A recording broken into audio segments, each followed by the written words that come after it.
ఈ యూట్యూబ్ రామరాజ్యం ఛానల్ ప్రేక్షకులకు నమస్కారం. ఈరోజు ప్రధాన అంశం, బాబు P4 అంటాడు, జగన్ జనాలతో గేమ్ అంటాడు. ఎవరి రాజకీయం ఏ విధంగా ఉండబోతుంది? భవిష్యత్తులో ఆంధ్రప్రదేశ్ ప్రజానీకం స్థితిగతుల, ఆదాయ స్థితిగతులు, ఆర్థిక అసమానతలు, పేదరికం, మధ్యతరగతి, ధనికులు అనే అంశంపై విశ్లేషణ. ఈ విశ్లేషణ మీరు చూసే ముందుగా మీరు నా ఛానల్ లైక్ చేయండి, షేర్ చేయండి. ఆ తర్వాత సబ్స్క్రైబ్ చేయండి. మీరు నా ఛానల్ లైక్ చేసి, షేర్ చేసి, సబ్స్క్రైబ్ చేయడంతో పాటు ఇదే వీడియో నలుగురికి పంపిస్తే 10 నుంచి 20 మందికి చేరేందుకు మీరే అవకాశం కల్పించినట్టు ఉంటుంది. ఆంధ్రప్రదేశ్ రాజకీయం, బాబు అనుభవం, అదే ప్రస్తుత ముఖ్యమంత్రి చంద్రబాబు నాయుడు అనుభవం. అటు తర్వాత దివంగత నేత వైఎస్ రాజశేఖర రెడ్డి కుమారుడు అయినటువంటి వైఎస్ జగన్మోహన్ రెడ్డి అనుభవం ఆంధ్రప్రదేశ్కు ఏ విధంగా ఉపయోగపడుతుంది? ఒకరినొకరు రాజకీయంగా ముందుకు దూసుకెళ్లేందుకు పోటీ పడుతూ ఉన్నారు. అందులో భాగంగా జగన్ కూడా ఒకసారి అవకాశం ఇచ్చారు. జగన్ ఫెయిల్యూర్ అయినట్లే. ఆయన 11 సీట్లకే పరిమితం అయ్యాడు. జనాలు ఆయన పరిపాలన మీద ఏమీ లాభం లేదు అని దృష్టి సారించినట్లే ఉంది. అందుకే మళ్ళీ చంద్రబాబు నాయుడికి పట్టం కట్టారు ఆంధ్రప్రదేశ్ ప్రజానికం.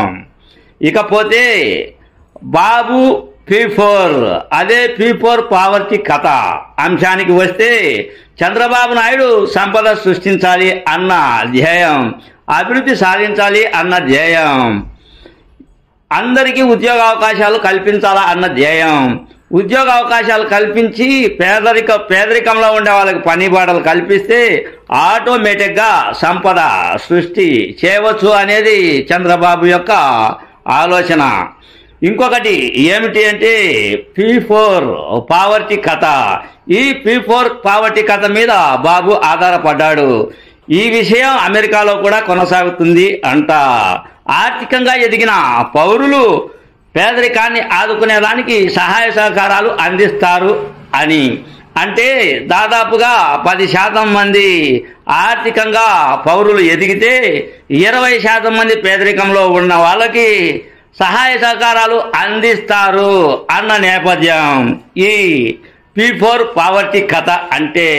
అంటే ఎక్కువ మంది ధనవంతులు ఉన్నప్పటికీ సహాయ సహకారాలు అందిస్తారు. ఎవరికి?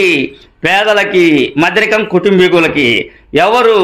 అంతో ఎంతో ఆర్థికంగా ఎదుగుదలలో ఉన్న పౌరులు అనేది అమెరికాలో జరుగుతుంది అన్న సంకేతం. ఈ అంశంపైనే చంద్రబాబు నాయుడు దృష్టి పెట్టాడు. ఆంధ్రప్రదేశ్లో అభివృద్ధి సాధించాలి, అభివృద్ధి సాధించి ఉద్యోగ అవకాశాలు కల్పన చేయాలి. పేదరికాన్ని ఆదుకోవాలి అంటే అంతో ఎంతో ఆర్థికంగా ఎదుగుదలలో ఉన్న పౌరుల యొక్క సహాయ సహకారాలు అవసరం. వాళ్ళతో కొంతమంది పేదరికాన్ని అయినా ఆదుకోవచ్చు అనే సంకేతం. ఈ విధమైన పోరాటం వైపు బాబు వెళ్ళే ప్రయత్నం.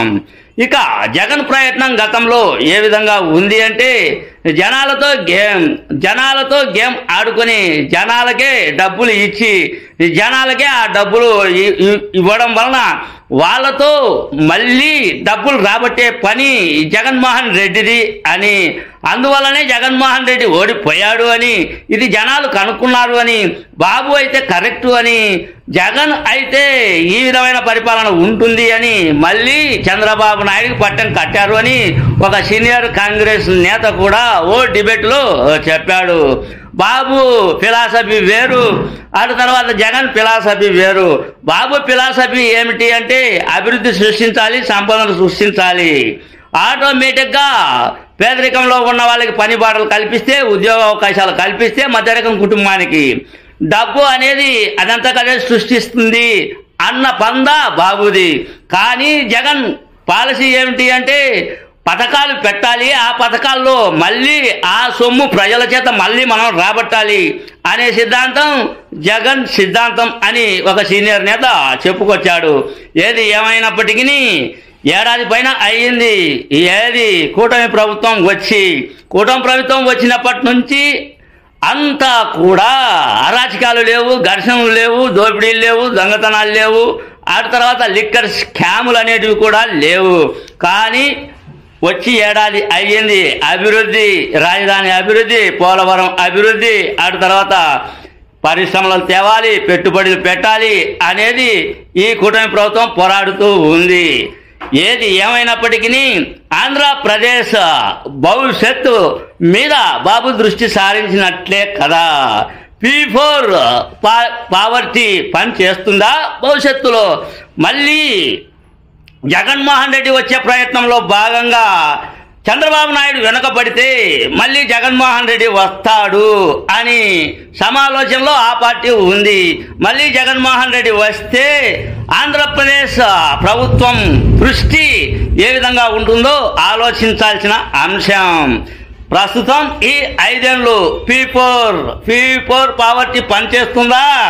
అటు తర్వాత పని చేయకుంటే మళ్ళీ జగన్మోహన్ రెడ్డి వస్తాడా?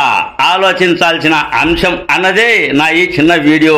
మీ సీనియర్ జర్నలిస్ట్ జరంగుల కృష్ణయ్య. నమస్తే.